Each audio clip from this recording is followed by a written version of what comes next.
Media Doktor, sağlığın varlığında.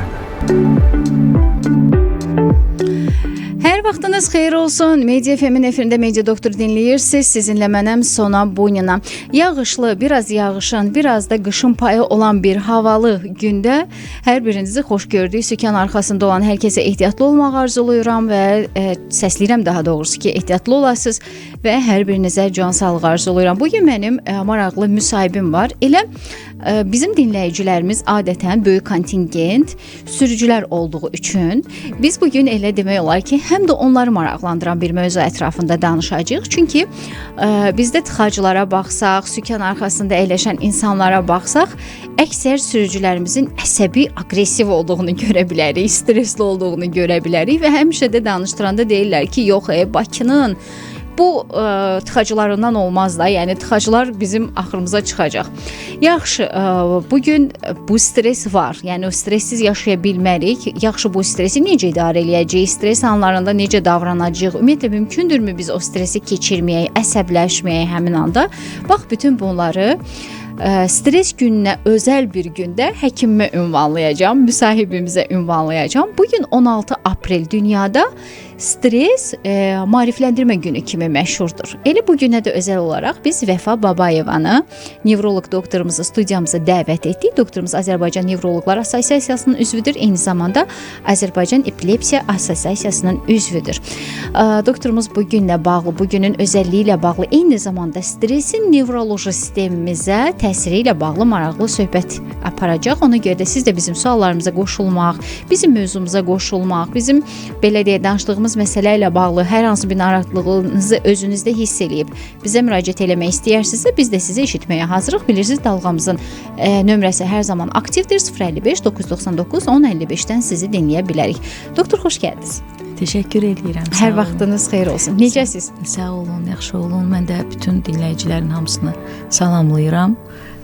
Bu yağışlı havada özünüz qeyd etdiyiniz kimi streslə mübarizə günündə biliklərimizi, bildiklərimizi bölüşəcəyik inşallah. Hər kəslə paylaşacağıq.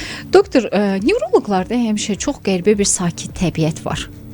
Bu sizin peşənizdən irəli gəlir. Yəni mən məsələn görməmişəm ki, nevroloq aqressiv olsun. Yəni nevroloq qaynar təbiətli olsun. Həmişə sakit, mülayim. Niyəsə nevroloqlarımızda həmişə bu cür görürəm. Məncə o müəyyən yəni xəstəliklərlə qarşılaşdığımız üçün, nevroloji, psixoloji durumlarla qarşılaşdığımız üçün olan bizim rezistentliyimizdir, yəni davamiyyətimizdir müəyyən müddət. İmmunitet yaranıb artıq. Müəyyən müddət mənə elə gəlir. Amma hər halda o stres həkimik bizə də təsir edə bilər. Doktor, bugün studiyamızda həkimlərimizi danışdıranda, istənilən xəstəlikdən danışanda başında stres sözünü deyir. Yəni onu əmələ gətirən faktorlar içərisində. Yaxşı, bu stres özü nədir? Yəni bir adını qoysaq ki, stres nədir? Necə cavab verərik? Stres insanın orqanizmin xarici və daxili belə deyək ki, təsirlərinə verdiyi cavab reaksiyasıdır. Bir sözlə həm xarici deyəndə xarici mühitdən gələn o sadaladığımız bütün stres faktorları insanın verdiyi daxili orqanizmin həm hər mənada hər bir orqanın sinir sistemi daxil verdiyi cavab reaksiyasıdır və o reaksiyaya görə də yəni biz bunu stres, ümumi stres anlamında danışırıq. Amma stresin özü formaca yəni ki təsir müddətcə çox qısa müddətli olur və uzun müddətli təsirləri var. Qısa müddətli stresin deməzdim orqanizmə o qədər də yəni çox zərəri var. Əksinə o çox böyük diqqət yaradır. Hər mənada adi sadaladığınız sükan arxasında olan sürücülərimiz də, abituriyentlər, imtahan əsasında olan abituriyentlərimiz, yaxud da tələbələrimiz də, onlar üçün də yəni bu stres, qısa müddətli stres onları oyadır və ani moment beynin verdiyi reaksiya cavabına əsasən hərəkətlərini eləyirlər və bu hərəkət, bəli, bu hərəkət də insanın müəyyən qədər qoruyur. Hər yerdə şəraitdən, ətraf təsirlərdən qoruyur. İlk dəfədir ki, stresin xeyirli tərəfindən danışan bir həkim oldu. Bəli, bəli. Və verdiyi yəni cavab reaksiyası önəmlidir. Məsələn, tələbədirsə imtahanda özünün diqqətini cəlb eləyə bilir. sürücüdürsə, həmən müddətdə necə çıxış yollarını axtarır, tapır və ki, ziyanı olmasın da, orqanizma təsiri olmasın. Amma uzun müddətli stresin əlbəttə ki, o orqanizma çox böyük təsiri var. Orqanizmi yorur, sinir sistemini yorur ən birinci. Burada yəni sinir sistemi də bilirsiniz ki, orqanizmin ən birinci gedən orqanlarından biridir. Beyin qan dövranına təsiri olur, beyin gərginliyinə, orada yəni bir çox xəstəliklər, miqrenin, baş ağrılarının səbəbkarı olur, yuxu pozulmasına səbəb olur. Ən birinci də hormonal disbalansa təsir edir. Çünki uzun müddətli stres artıq kortizolu və adrenalin deyək hormonları daimi eyni vəziyyətdə, eyni səviyyədə saxlayır. Və bu saxladığı üçün də sinir sistemini daimi oyanıqlı vəziyyətdə, elə bil eyni qıcıqlanmış vəziyyətdə saxlasın və neyronal aktivlik eyni cavab və orqanizm artıq özünü stabilləşdirə bilmir və buna cavab olaraq da bütün sistemlər pozulur. Yəni həzm sistemi də, ürək sistemi də, qan damar sistemi də və sinir sistemi də. Və belə də sinir sistemi artıq yorulur. Və çox böyük xəstəliklərlə üzləşmiş oluruq. Doktor, bax deyirsiniz ki, uzun müddətli stres insanı yorur. Uzun müddətli dediyimiz nədir? Məsələn, bir evdə qaynana gəlin dolanmır. Məsələn, bu deməkdir ki, burada daimi bir stres, gərginlik mi var? Ya da məsələn, bir insanın peşəsi sürücülükdür. Yəni, daim bu tıxacılarla üz-üzədir, qaydanı pozan sürücüləri görür, nə bilim, ona yol verməyən insana hər kəsə qıcıq olur, götürdüyü sərnişinə qıcıq olur. Hətta bəzən görürsünüz ki, biz belə elanlar görürük ki, evinizin problemlərini burada danışmayın, başım şişir. Hətta belə sürücülərimizə də rast gəlir. Yəni, həyatında stres daim olan insanlar necə yanaşacaqlar bu hadisəyə? Yəni, söhbət sözün əsli mənasında onlardan mı gedir? Yəni, daima aldıqları qıcıqdan mı gedir? Sona xanım, o streslər bəli, qısa müddətli olsa da dəfələrlə olaraq insanı narahat edir. Artıq orada yəni bu xroniki sayılır. Bəli, xroniki sayıldığına görə insan onu idarə eləməyə bacarmalıdır.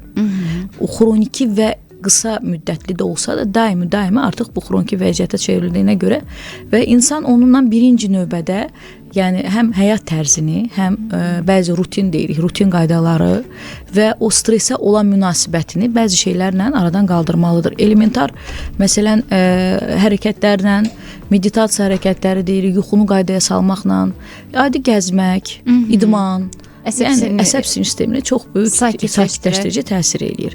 Hətta həmən vəziyyətdə müəyyən qədər nəfəs alma deyək də taktikası. 4 saniyə nəfəsimizi alırıq, 5 saniyədən yəni saxlayıb təkrar nəfəsi verməklə müəyyən qədər özümüzü saxlaya bilərik bəzi şeylərlə. Amma bu sadəcə insanın belə deyək primitiv, yəni çox rahat təsir eləyə bilir və özü bacardığı bir vəziyyətdir. Streslə müdafiə eləyə bilər. Amma ki, uzun müddətli stres təsirində artıq orada biz proseslərdə dəyişikliklər görəriksə, məsələn, sinir sistemi yorularsa və depressiv əlamətlər varsa, artıq panik atak deyir bu dəqiqə hamının dilindədir və hamı bir şey panik atak keçirirəm. Doktor heç bilmirlər ki, panik atakın məğzi nədən ibarət. Adi xroniki stresslər panik atak yaratmır. O ciddi bir xəstəlikdir. Hər bir xəstəliyə uyğun olaraq da antidepressant qəbulu, neuroleptik qəbulu düzgün deyil. Bəli. Onu həkim təyin eləməlidir və ona uyğun olaraq da qayda ilə onu qəbul eləməlidir. Doktor, bildiyim qədərilə onlar onsuz da doktorun resepti olmadan verilmir apteklərdən. Yəni bəli, artıq o elektron resept sisteminə keçmişik. Əvvəldən də bildiyim qədərilə verilmirdi. Çünki mən özüm də müalicə alırdım. Məsələn, bir neçə dəfə hətta tanış aptekə belə yaxınlaşdım. Dedi ki, yox, bu tərkibdə dərmana mütləq həkimin möhürü lazımdır. Və mən doktorumdan yenidən möhür götürdüm. Bəli. İndi tam yəni artıq tam bu yəni ki sistem tam oturub. Bəli, ona görə hamı diqqətli yanaşır. İnşallah bu antibiotiklərə də tətbiq olunar. Yəni nevroloji sahədə olan dərmanlara artıq tətbiq olunub, inşallah antibiotiklərə də tətbiq olunar. Sedativ tərkibli preparatlardan da hər dəqiqə istifadə eləmək düzgün gəlmir. Melatonin tərkibli, melatonin yuxu pozulmasına çox böyük təsir eləyir. Onun da məsələn hər şeyin qaydası, limiti, yəni dərman qəbul olsa da belə qəbul qaydaları var. Onu da elə istəyərəkdən qəbul eləmək düzgün Doktor, gəlir. bitki tərkiblərə də aiddir meynisi? Bitki tərkibləri, sedativ tərkibləri bitki tərkibləri dedim. Bəli. onlara da aiddir. Bəli. Niyə sırf bitki deməyinizi xahiş edirəm sizdən? Çünki insanlar bitki deyəndə deyir heç bir zərəri olmaz. Halbuki bizim bildiyimiz farmakologiyanın elə əsasını bitkilər təşkil eləyir. Onsuz da ilan zəhərindən tutun da, yəni müxtəlif bitkilərin qarşımına qədər bir çox dərmanlar onsuz da bitkilərdən hazırlanır. Məsələn, bitki var ki, insana zəhərləyici təsir göstərə bilər, amma az miqdarlarda dərmana çevrilə bilir. Bəli, eynən elədir Sona xanım. Bəzən o həkim müraciət eləyirlər ki, uşaqdır, diqqəti dağınıqdır və yaxud da nəsə oxuyur, yadında qalmır, çox aqressivdir, ən çox yeniyetmələri. Bəli. Doktor, bir sakitləşdirici qeyd edin. Deyirəm ki, bəs xəstə uşaqdırsa, o xəstə demək uşaqdır və onun bir psixoloji durumunu nəzarət eləmək lazımdır, bir izah eləmək lazımdır ki, necə reaksiya versin. Onu hər vəziyyətə görə sedativ, yəni bitki tərkibli preparat qəbulu heç də düzgün deyil. Yəni o uşağı bəli, müəyyən qədər diqqətini tam yayındırır. Müəyyən qədər diqqətində yəni defisit yaradır, odaqlana bilmir dərslərinə. Yəni o bəzi bayaq şeyləri dediyimiz kimi stres müəyyən dərəcədə qalmalıdır. Bəli, insanı qoruması üçün. Amma uzun müddətli olduğu fonda artıq orqanizmdə dəyişiklikləri hiss elədiyinizdə artıq onda dərman preparatlarına keçmək olar. Doktor, məsələn bir miqrendən əziyyət çəkən insan kimi sizdən bunu soruşacağam. Bilirik ki, miqren sözün əsl mənasında bir bəhanə axtaran düşmən kimi bir şeydir. Yəni daim baş qaldıracaq. Yel çəkərdə oturdun, biraz narahat oldun, sinir sistemin biraz narahat oldu, yeməyini yemədin, çayını içmədin. Yəni var da var. Yəni o qədər bəhanəsi var ki, bu xəstəliyin.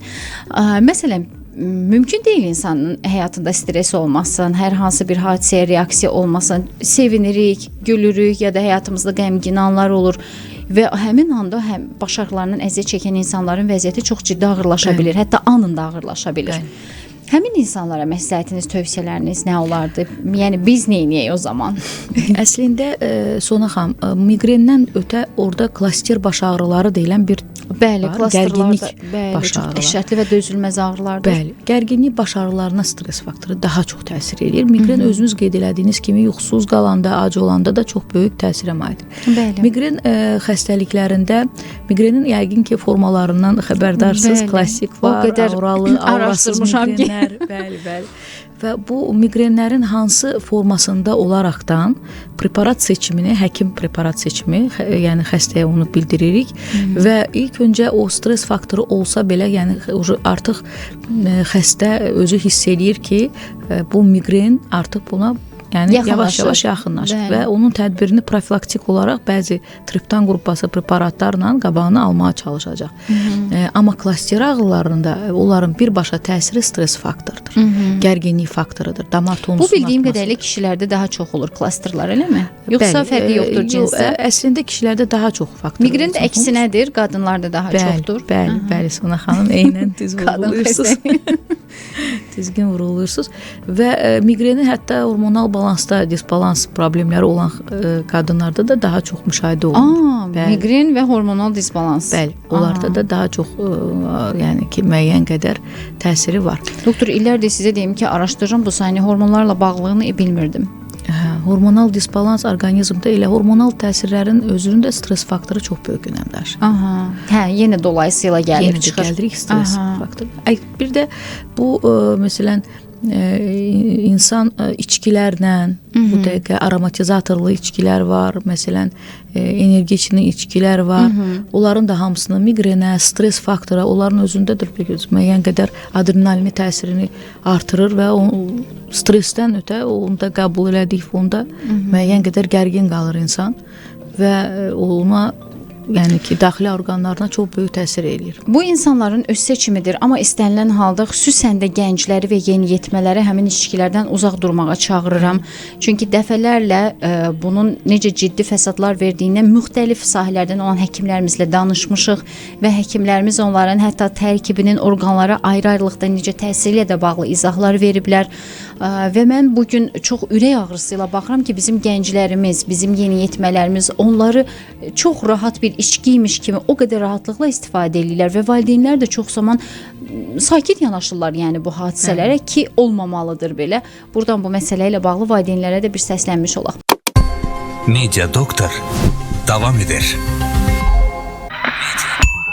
Media Doktor'u dinləyirsiniz. Media Doktor davam eləyir. Sizinlə mənəm Sona Boynina. Mənim həmsöhbətim isə Vəfa Babayevadır. Nevroloq doktorumuz, Azərbaycan Nevroloqlar Assosiasiyasının və Azərbaycan Epilepsiya Assosiasiyasının üzvü. Doktorla əlaqə saxlamaq istəyən dinləyicilərimiz 050 340 49 46 nömrəsi ilə əlaqə saxlaya bilərlər.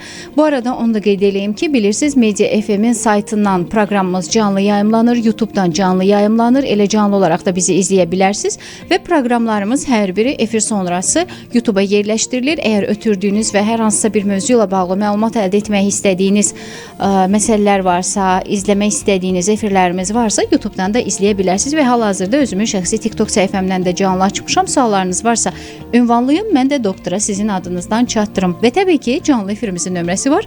055 999 1055 ilə əlaqə saxlaya bilərsiniz. Biz stressdən danışırıq. Bugün 16 aprel dünyada Ümumdünya Stres Maarifləndirmə Günü kimi məşhurdur və məhz bu günə özəl olaraq Vəfa xanım studiyamızın qonağıdır və suallarımızı cavablandırır. Doktor dedi ki, stres qısa müddətli olarsa insan orqanizmi üçün xeyirlidir. Bu onu daim belə deyək, aktiv saxlayar, hadisələrə reaksiyasını aktiv saxlayar və sözün əsl mənasında həm də onu qoruyar.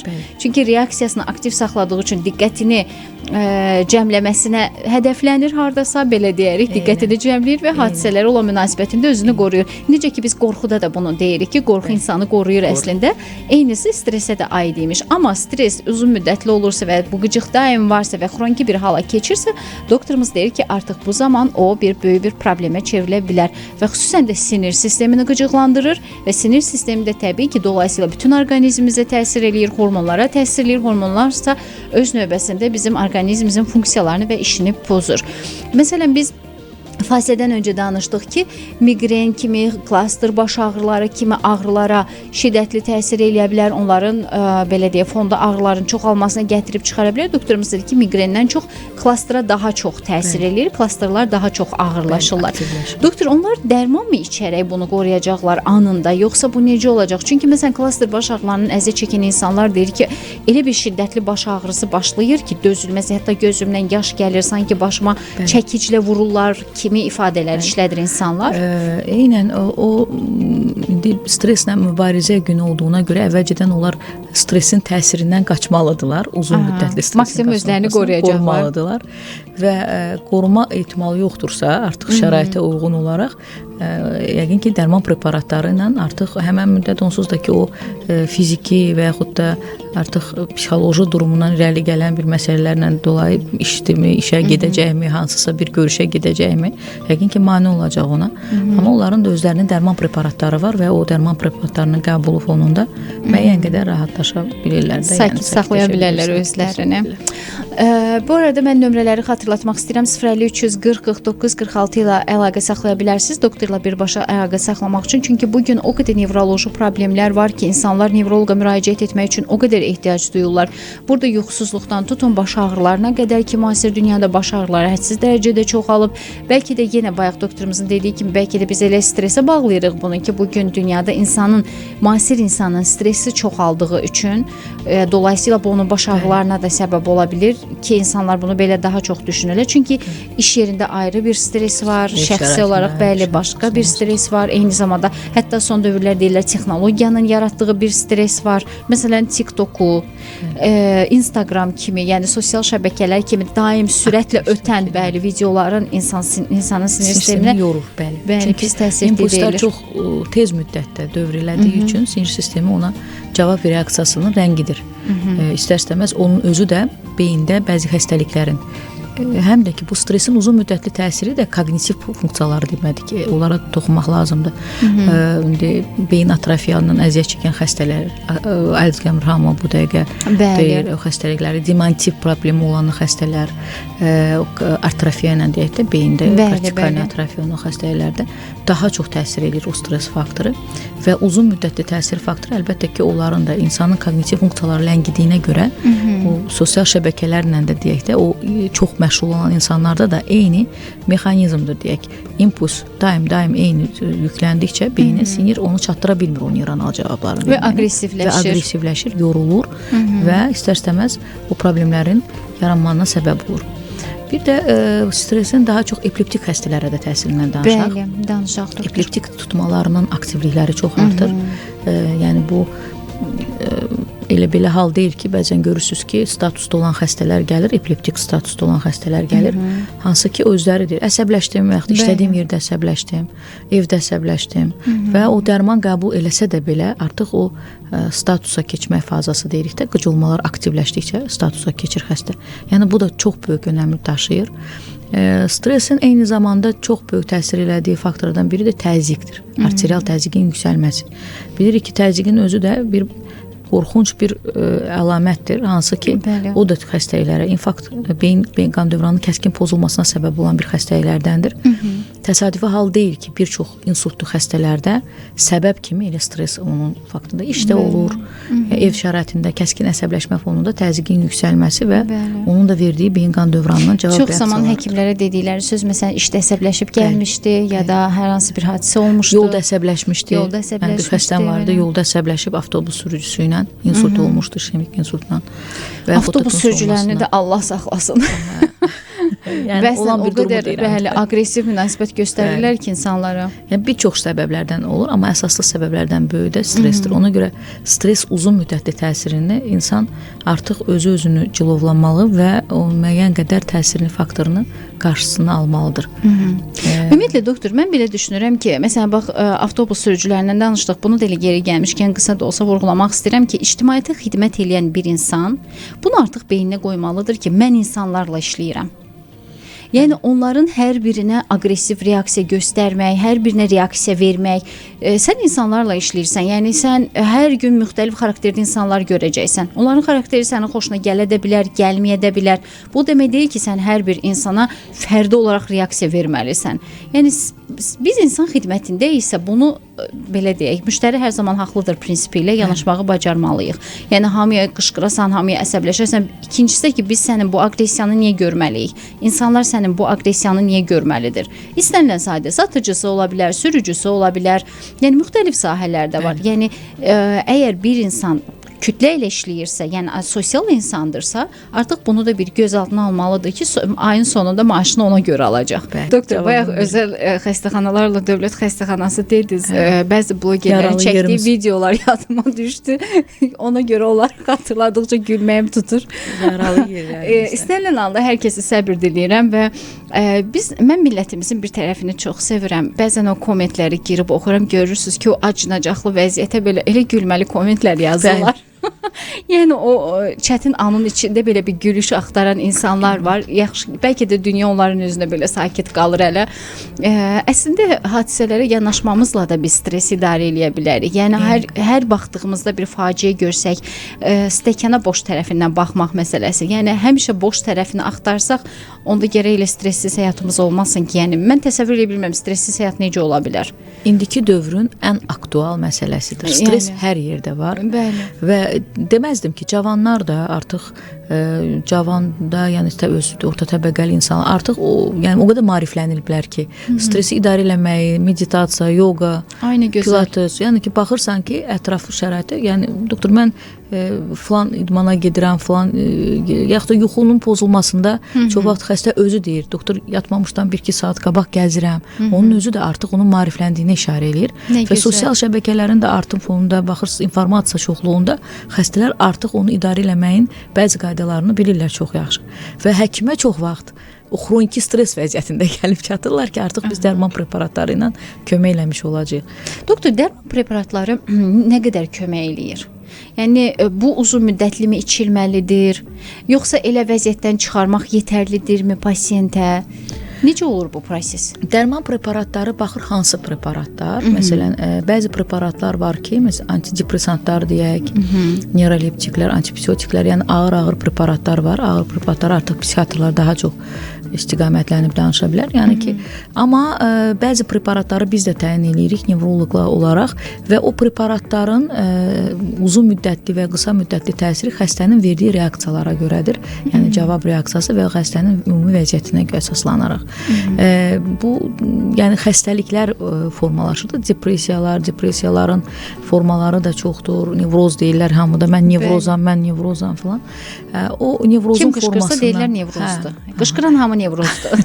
Amma nevroz özü çox böyük xəstəlikdir. Bəli. Və nevrozun özünün çox geniş formaları var, çoxlu formaları var və hər nevrotik vəziyyətə uyğun olaraq da antidepressantlar seçilməlidir. Və onu da həkim seçməlidir. Elə antidepressantlar var ki, sürücülərdir, yolda, izdə, artıq onlara olmaz. Elə antidepressantlar var, əksinə depressiyaların forması var, aktiv formalar var ki, xəstəyə baxırsan, bilmirsən bu depressiyadadır, yoxsa o qədər ajotajlı, o qədər stressli falan. Əksinə onu sakitləşdirici lazımdır. Əksinə elə preparatlar var ki, yəni müəyyən qədər oyadıcı təsiri effekti var. Yəni o asılıdır xəstənin ümumi vəziyyətindən, xəstənin ona verdiyi cavab reaksiyasından və müddəti, yəni biz sırf xəstənin vəziyyətinə əsaslanaraq təyin edirik. Belə demək olmur. Konkretli bir vaxt yoxdur ki, 1 ay içsin, 5 ay içsin.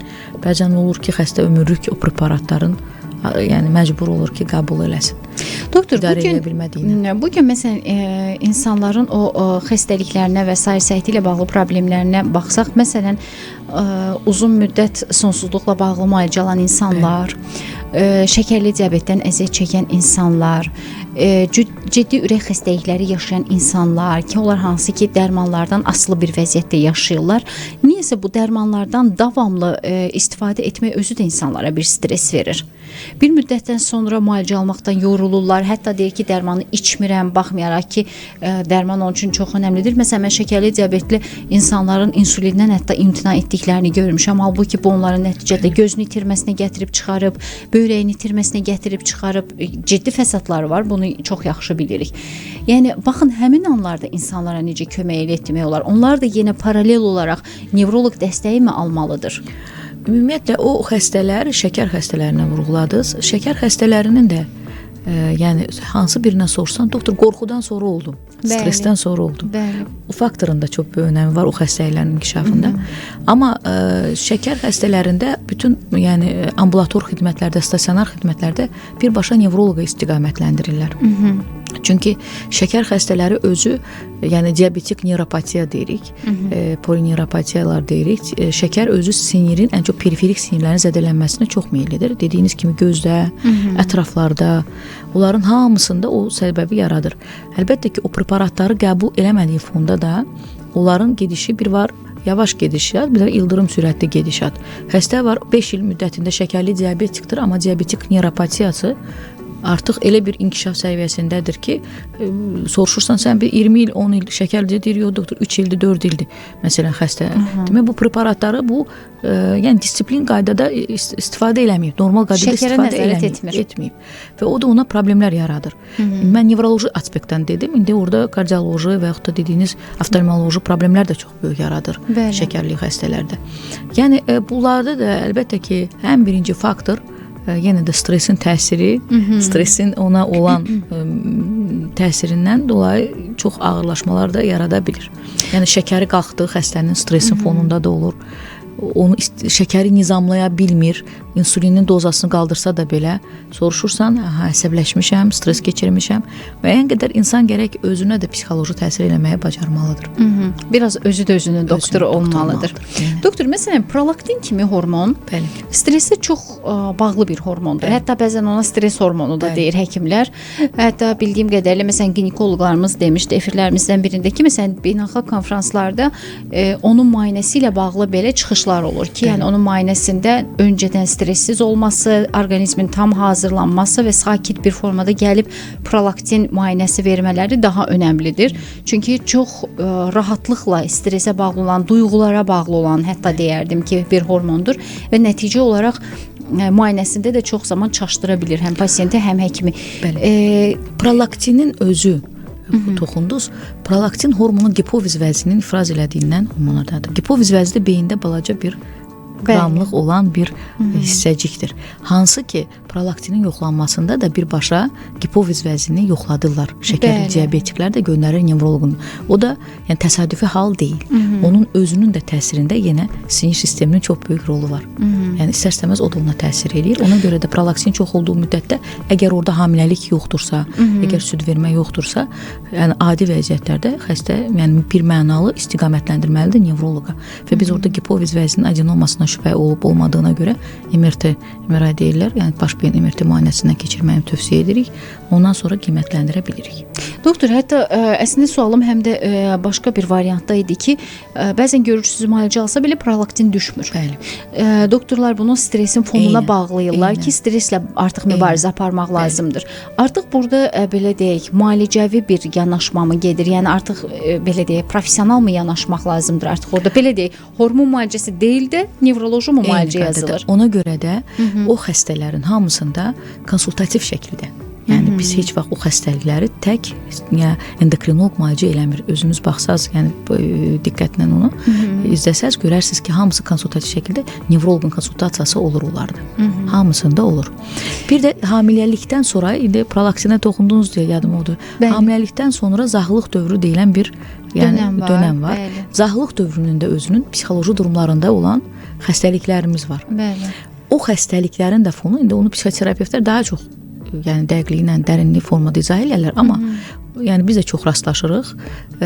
Doğum şöbəsinin konsultantı olaraq da deyə bilərəm. Orada yəni doğuşdan sonraki zahlıq dövründə də səbəbi stres faktorlarıdır. Hormonal disbalansa təsir elədiyi, yəni hormonal disbalans yaranır həmən o zahlıq dövründə. Ona görə zahlıq keçirən xanımlara da deyirlər ki, əsəbdən, stressdən uzaq. Müəyyən qədər, yəni el ayda deyirlər 40 gün falan, onu elə belə yerə yox. Yəni o da nəyinsə fonunda dədə-babadan gələn bir izlənilmə əsasına görə o hamısı əsaslı şəkildə hormonal disbalansa toxunur. O hormonlarında da yəni düzgün dəyişiklik olmayanda əsasında sinir sisteminin oyaq olmasıyla göstərir özünü. Bəli, eyni qaydada vegetativ sinir sisteminin simpatoadrenal sistem deyirik. Daim oyanıqlı vəziyyətdə olur. Eyni reaksiya, eyni neuronal aktivlik və o da ona qıcıq yaratdıqca daimi və xəstəliyə səbəb olur və psixotik izmeniyalara qədər, yəni psixotik dəyişikliklərə qədər gəlib çıxarda bilər xəstəliklər. Yəni get-gedə dərinləşir artıq fəsadları. Bəli, çox böyük. Mən istəyirəm bir daha vurğulayım. Bugün mənim həmsöhbətim ola bilər, bizə yeni qoşulan dinləyicilərimiz var. Hər birinizi salamlayıram. Hara getməyinizdən asılı olmayaraq uğurlu gedib və sağ-salamat mənzil başına çatmağınızı diləyirəm. Çöldə hava yağışlıdır. Həm səhhətinizə, həm də getdiyiniz yola diqqət eləyin və ehtiyatlı olun. Vəfa Babayeva bugün studiyamızın qonağıdır. Nevroloq doktorumuz, Azərbaycan Nevroloqlar Assosiasiyasının, eyni zamanda Azərbaycan Epilepsiya Assosiasiyasının üzvü. Doktorla əlaqə saxlamaq istəyənlər 050 340 49 46 nömrəsi ilə əlaqə saxlaya bilər.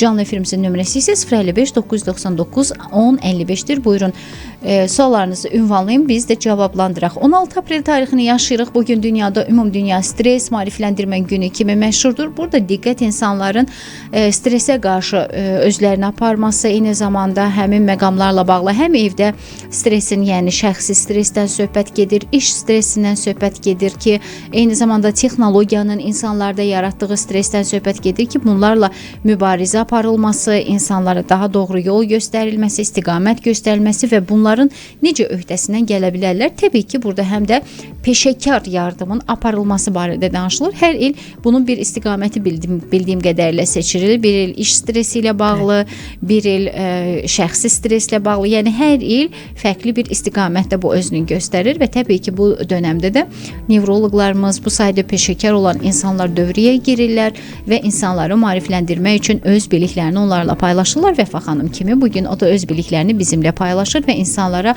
bu yolda kömək etmək üçün, sözün əsl mənasında bir navigator olmaq üçün studiyamızın qonağıdır.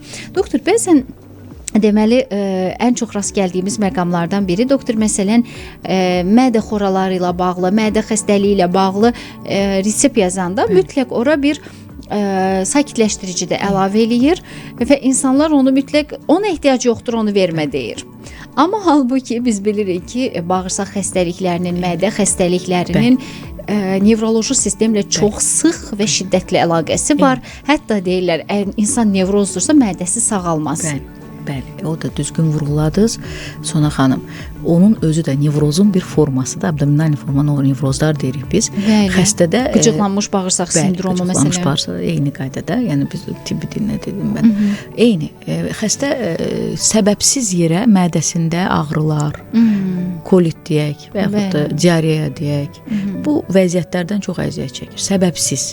Özü də gedir nə qədər ancaq gastroenteroloqlardan, terapevtlərdən müalicə alır, amma əsaslı səbəb qalır qıraqda. Amma yəni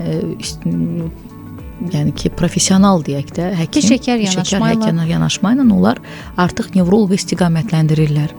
Lazım olduğu sürəcə əgər şəxsiyyətdə problem varsa, psixiatra da istiqamətləndirirlər xəstəni və o müalicələr də paralel gedəndə çox gözəl effekt verir. Eyni zamanda bəzən xəstəni adi yüngül deyirdi, sakitləşdirici yazmaqla. O sakitləşdirici o xəstəyə artıq təsir eləmir. Onun özü bir xəstəlikdir. Bəli. Artıq xəstəlikdir. Yəni xroniki stres artıq onun həzm sistemini demək olar ki, xəstəliyə çevirir. Sözün əsl mənasında ələ keçirib. Bağırsaqlarını, mədə-bağırsaq sistemini tam demək olar ki, əldə eləyib. Yəni xora da ondan sonra yaranır, hətta qastritlər deyirik, yəni xroniki qastritlərin də fonunda çox vaxt nevroloji problemlər, stres faktorları durur. Ona görə də çox xahiş gastroenteroloq doktorlarımızın yazdığı reseptlərdəki o dərmanları oradan çıxarmayın. Onlar sizə boşuna yazılmır. Bəzən hətta görürsünüz ki, nə əlaqə? Mən mədəmlə bağlı gəlmişəm müalicəyə. Doktor mənə sinir sakitləşdirici yazıb. Yaz mədəmin müalicəsini çıxıb gedim. İnanın dəfələrlə şahid olmuşam. Aptekdə deyirlər ki, o dərmanı vermə. Ona ehtiyac. Halbuki elə ən vacibi odur. Və gastroenteroloqlar çox yüngül tərkibli yazırlar. Bitki tərkibli sakitləşdiricilər yazırlar.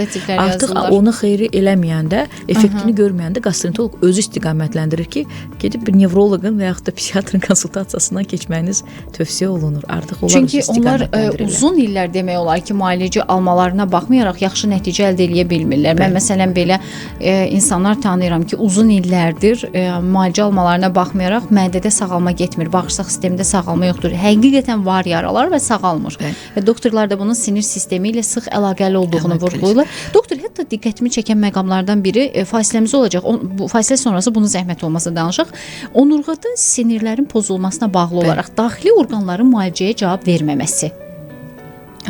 Buna zəhmət olmasa toxunaraq. Bu mənim üçün çox böyük bir belə deyək məlumat oldu ki, sən demə sinirlərin ötürücülüyündə problem varsa, orqanlarda gec sağalırmış. Məsələn, burada böyrəkləri deyirlər, qadın orqanlarını deyirlər ki, müalicəyə cavab vermir.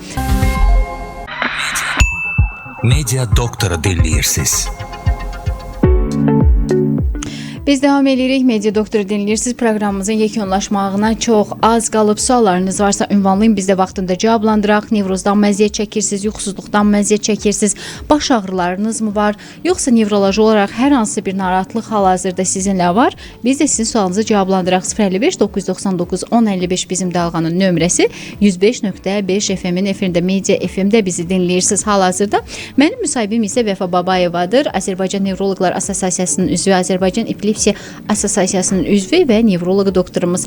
Doktorla əlaqə saxlamaq istəyənlər 050 340 49 46 ilə əlaqə saxlasınlar.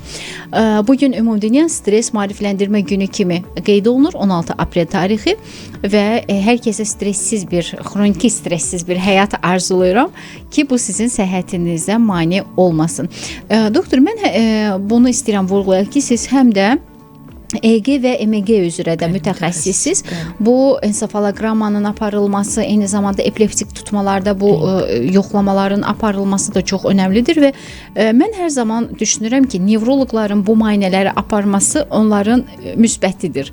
Yəni bir artıdır, yəni onların peşəsində, çünki həm öz gözü ilə görür, vəziyyəti özü direkt birbaşa nəzarət eləyir, bəli görür və onun müdaxiləsini də çox yaxşı bilir ki, vəziyyət burada belədir. Bəli, eyni qaydada Sona xanım, bəzi xəstəliklərdə, məsələn, epileptiklərdə çoxu parsialni forma epilepsiyalar deyirik biz. Bəli. Hansı ki, o xəstələr özləri də bilmir ki, özü epileptik xəstədir. Artıq onu biz elektroensefalogramma nəticəsində xəstələr Doktor, bu necə olur? Yəni ürək getmələr falan yoxdur, ona görəmi? Yox, parsial forma bizdə qıcolma sudurqa deyəndə, qıcolmalar deyəndə elə bilirlər xəstə özündən gedir və bu artıq qıcolmadır. Xeyr, qıcolmanın elə formaları var ki, saniyə ilə donma formalarıdır və yaxud da hansısa bir elementar hərəkət hərəkətin təkrarlanması fonunda bir neçə dəfə olur. Xəstə özü hiss eləmir. Amma həkim olaraq qarşısında onda nəsə hiss eləyirsən. Və yaxud da xəstə deyir ki, doktor, həmən moment nə oldu, mən özüm hiss eləmədim. Ətrafdakılar deyir ki, əlindən nəyisə saldın. Sonra da ağrır. Mən bu bir neçə dəfə təkrarlanır. Bu nə ilə əlaqədir? Onlar çox vaxt diqqətinin dağınıq olmasından əlaqələndirirlər xəstənin özü. Ancaq elektroensefaloqramma müayinəsində bəli, baxırıq ki, xəstələrin bəzi müayinələrdən bilinir ki, nə olur, nə olmur. Bəzən həmən o ocaqların yerləşmə nahiyələrinə görə də həmən kliniki simptomlar da fərqli olur. Məsələn, alında olanda artıq orada psixoloji durumlarla xəstələrdə görürsünüz ki, elementar ağızda hərəkətlə və yaxud da aqressiv çıxışlarla xəstə müəyyən müddət sonra özü də bilmədən o həmən hərəkəti niyə görə elədiyindən xəbərdar olmur. Baxırsınız ki, görürsünüz elektroensefaloqramada bəli. Artıq o sudurqa qıcolma ocaqlarını qeyd edib görürük.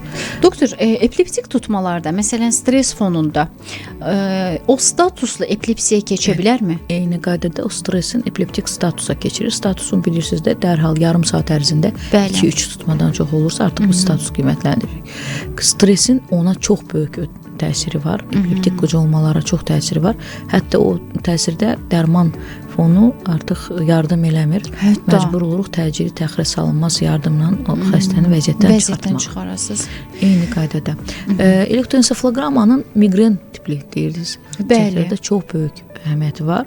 Əvvəllər miqrenlərdə də bəzən elektroensefaloqrammalarda ocaqlı dəyişikliklər hiss eləyirlər. Mən axırıncı Türkiyə konfransında artıq orada 60-ın Türk dərnəyində olan uluslarlarda belə bir maraqlı bir faktla qarşılaşdıq ki, miqrenlər xəstələrdə də orada elektroensefaloqrammada dəyişikliklərin bəzilərində epileptik sindromlar deyək, onlara yaxındır bəzi o dekrementlərdə. Və onlarda bəli, onların vaxtilə doktoru məni EEG etdirmişdi. Deməli bundan şübhələnibmiş. Eyni qaydada bəzən yəni protokolda qeyd olunubdur ki, bəli, elektroensefaloqramma müayinəsini eləyirlər və düzgün də yanaşma tərzidir. Baş ağrılarında da bəzən kəskin baş ağrılarında da xəstələrdə biz elektroensefaloqramma müayinəsini eləməyə məsləhət görürük ki, onu dəqiqləşdirmək üçün ki, o nəyin fonudur.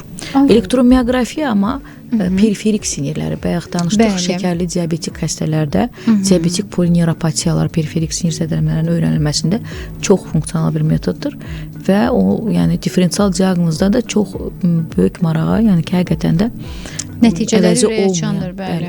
Dəqiq müayinə metodudur, belə deyək. Klinik simptomlarını tam aşkar eləmək üçün dərəcələrini, kanal sindromları, kubital kanal, karpal kanal sindromu dərəcə müəyyən etmək üçün çox belə əvəzsiz bir müayinə metodudur. Artıq yəni bizdə də çox istifadə olunur. Belə. Doktor, fasilədən öncə demişdim ki, bu sinir uclarının zədələnməsi ilə bağlı müalicələrin cavab verməməsi, müalicələrin yaxşı getməməsi ilə bağlı danışaq. Həqiqətənmi bu bir əlaqəsi var? Məsələn, beldə tutalım ötürücü sinirlərdə problem var. Çünki biz bilirik bütün orqanizmimiz sinirdir, yəni əzələdir və sairdir. Yəni bunlar olmasa orqanın bir bütöv olması, tam olması mümkün deyil. Məsələn, onurğa beynində ciddi zədələnmələrdə hətta aşağıların tutmaması, orqanların belə bəzən işləməməsi ki, onlara gedən sinirlərdən söhbət gedir. Nə dərəcədə təsirlidir? Sinir sistemi, mərkəzi sinir sistemi baş beyin və onurğa sistemindən ibarətdir. Bəli. Bu onurğa sistemi, baş beynin sistemindən müəyyən qədər danışdıq. Onurğa sisteminin, yəni orada şöbələri var. Əlbəttə ki, hər bir orqanda, hər bir bədənimizin hər bir dərisində belə sinirin yəni hüceyrələri var. Taktil hüceyrələr deyil. Bəli. Və o sinir hüceyrələri də mərkəzləşmiş, yəni onurğa sistemi ilə əlaqəli şəkildə işləyir. Gecə o enorizlərindən belə hətta o elə enorizin ona görə gətirdim ki, enorizin oradakı səbəbi sırf neyronal orada blokların yaranmasıdır ki, onurğa sisteminə təsir eləmir. Həmişə də o xəstələr gələndə birinci biz onurğada spina bifida axtarırıq ki, onurğanın rentgen və yaxud da MRT müayinəsindən baxaq ki, orada kiləşmə falan yoxdur. Yəni orada onurğa sistemində də patologiya olanda radikulopatiyalar, radikulomiyelopatiyalar deyirik. O dəyişikliklərdə əlbəttə ki, o yerləşmə fəqərənin səviyyəsinə asılı olaraq hərəkətlərdə məhdudluqlar olur. Xəstə olur ki, aşağı ətrafları işləmir, sidik, cinsiyyət orqanlarında problemlər, ləngimələr ən çox ləngimiş formalarda olur və xəstələr gedirlər, uroloqa gedir, androloqa gedir, gəzmədiyi xəstələr, xəstəxanalar olur. Halbuki sinir sistemində də problem. Yəni onun fəqərənin hansı səviyyəsində mielopatik dəyişikliklər gedəndə artıq orada axtarmaq lazımdır. Doktor, insanlar onurğa müalicələri aldıqca ki, məsələn, nisbətən orada bəzən elə xəstəliklər var ki, yüngülləşmələr hiss olunur. Yəni insan müalicəsinin nəticəsini görür. O zaman daxili orqanlarda da nəticə yaxşılaşırmı? Eyni qaydada bəli, görürük ki, həm də Dolayısıyla bəli, yəni ki, biz indi bel oma hissəsindən danışdıq. Döş şəqərələri səviyyəsində ürək qan dövranına da təsir edən faktorlar çoxdur. Döş qəfəsinə də təsir edən faktor, ağciyərində qabırğa arası nevralgiyalar deyirik biz. Yəni ki, onurğa bəli, insanın sütunu deyilir də, onurğa sütun. Sütun o deməkdir ki, sütunun, bəli, o çox böyük önəmidir və hər bir sinir kökçükləri, orada kökçüklərin fazalar var da, kökçük spinal kanallarda olur. Ondan çıxan səviyyələr, ön buynuz, arxa bu, hamısının özünün sinir neyronal yolları var və onlara uyğun olaraq da cavab reaksiyalarını biz görürük insanlarda. Doktor, bir dəfə insanın qaməti ilə bağlı bir məqalə oxudum. Ümumiyyətlə mütaliə eləməyi həmişə çox sevirəm. O məqalə o qədər belə mənə böyük bir təsir edir ki, yəni mən adicə bir qamət haqqında oxuyuram. İnsanın belini düz tutması. Bəli. Yəni baxdım ki, mədə xəstəliklərindən tutmuş, insanın daxili enerjisinin paylanmasına qədər nə qədər ciddi əhəmiyyəti var imiş. Təkcə onurğamızı düz saxlamağımız və orada çox ciddi tövsiyələr verilirdi həm də valideynlərə ki, övladlarınıza qamət öyrədin. Həm də özünüz qamətdə qalmağı öyrənin. Yox, əgər onurğa sütununuzda bir problem varsa, bunu dərhal həll eləyin. Ki mən bunun zamanla həkimlərimizlə söhbətində nə qədər doğrulandığını gördüm ki, o ox öz fizioloji quruluşunda olmalıdır. Biraz o yan bu yan varsa onu mütləq müalicə eləmək lazımdır. O illərlə keçdiyində, uşaq olduqda uşaq o qədər hiss eləmir. Amma bəzən uşaqlarda olur, skoliozlar da olur ki, hansı ki o təsirini tez bürüzə verir. O xəstəlikdir artıq. Amma elələri də var, eyni artıq qaydada oturma, işdə, rolda, artıq hərəkətsiz müddətdə onurğaya da ən birinci müalicə hərəkətdir. Əlbəttə. Hərəkətsiz müddətdə onurğada problemləri illərlə bəli, hiss edilir. Bütün orqanlar kimi o da passivləşir. Və eyni qaydada bütün orqanlara da təsir. Çünki ora gedən bütün sinir kökçükləri hamısı onurğa beynindən gedir və təsirini də görürlər zamanla. Doktor, təşəkkür edirəm sizə. Buyurun. Çox sağ olun gəldiyiniz üçün. Buyurun. Çox xoş oldu sizinlə söhbət aparmaq. Ümumiyyətlə, nevroloqlarımız, yenə deyirəm, nevroloq həkimlərlə bir başqa hava olur, bilmirəm. Yəni, bəlkə də bu psixolojidir. Yəni, adam sinir sistemi ilə işləyir, nevroloji sahədə işləyir deyə mi yanaşmadır. Amma istənilən halda onları mən daha sakit təbiətli hadisələrə adekvat yanaşan insanlar kimi tanıyıram və sizə işlərinizdə sözün əsl mənasında səbr arzulayıram. Çünki harda o səbirsizlər var, sizin yanınıza gəlir və onların problemlərini siz həll edirsiniz. Bugün mənim həmsöhbətim Vəfa Babayeva idi, nevroloq doktorumuz, Azərbaycan Nevroloqlar Assosiasiyasının, eyni zamanda Azərbaycan Epilepsiya Assosiasiyasının üzvü. Doktorla əlaqə saxlamaq istəyənlər 050 340 49 46 nömrəsi ilə əlaqə saxlaya bilərlər. Bir daha deyirəm 050 340 49 46. Bugün 16 aprel Ümumdünya Stres Maarifləndirmə Günü ilə bağlı doktorumuzla həmsöhbət olduq və maksimum çalışdıq ki, sizə bu sahə ilə bağlı fikirlərimizi çatdıraq. Əsas odur, stressdən uzaq olun, oxurunki stressdən ümumiyyətlə uzaq olun, özünüzə yaxşı baxın və çalışın hər hadisəyə də çox aqressiv yanaşmayasınız. Biz ayrılan zaman yekunlaşdı. Növbəti efirlərdə görüşənədək.